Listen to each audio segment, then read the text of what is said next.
Well, I think in the first instance, Putin thought that it may well strengthen his position, and certainly I think he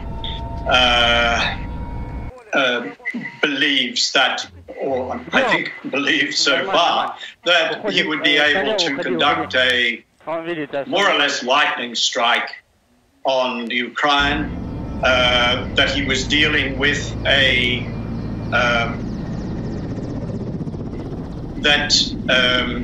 Ukrainian people as basically fraternal peoples with the Russians would in some way or other welcome his forces.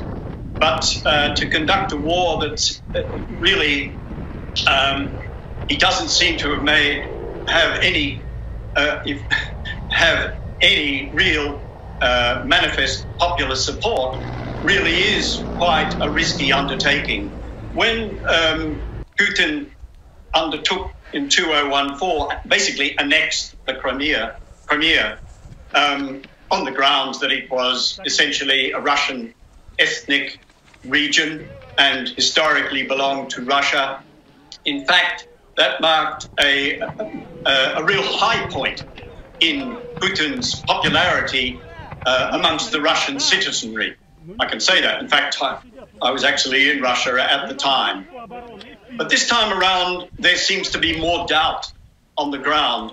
And certainly, from my reading so far, and also with some people I'm in contact with in Russia, especially amongst the younger people, younger educated people, there is a significant there are real reservations about the war that's being undertaken.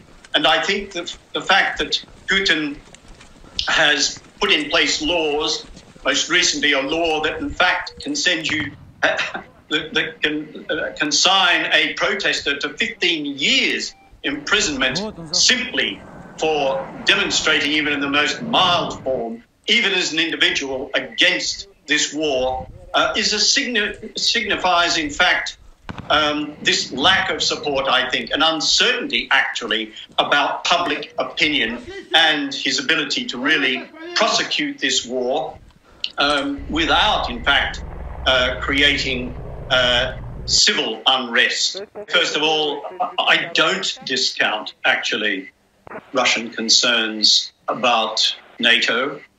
That, as you said, has been going. The expansion of NATO has been going on for a long time, but as far as I can see, really, the concerns about NATO, the security concerns about Russia, really erupted in 2014 when Yanukovych, who was the then president of Ukraine, was ousted in the so-called Maidan revolution, and Yanukovych was certainly leaning towards Russia, and the fact that a pro-Russian president in Ukraine was effectively removed, with, as I've said previously, with the active and or silent acquiescence of the Western powers, I think that raised the stakes for Putin himself.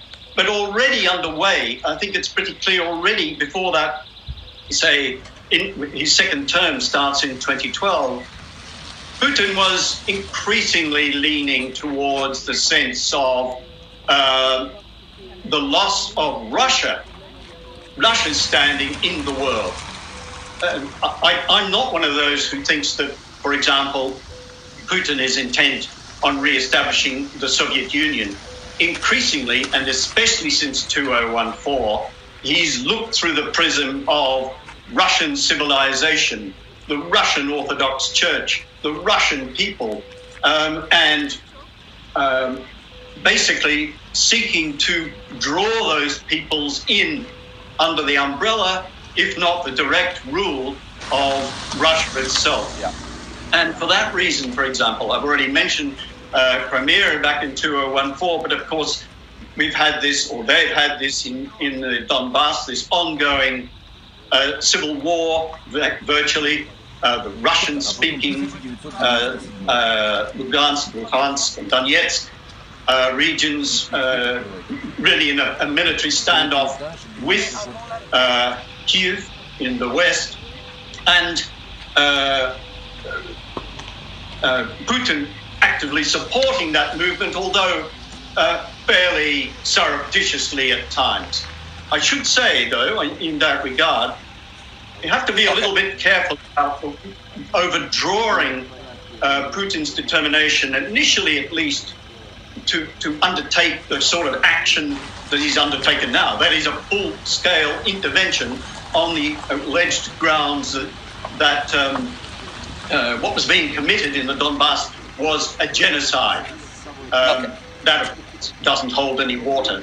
But that has become a pretext for him, I think, to at least in the first instance, to re-establish that connection, increasingly re-established, and in this case by outright military force, twofold, to increase, to build, to draw the Russian community, so to speak, Russian speakers, back into the Russian fold, and at the same time to, in this case, subordinate the Ukrainian state effectively to the will of Moscow, on the grounds that basically Ukraine doesn't have any meaningful identity or state structures actually now outside of Russia itself.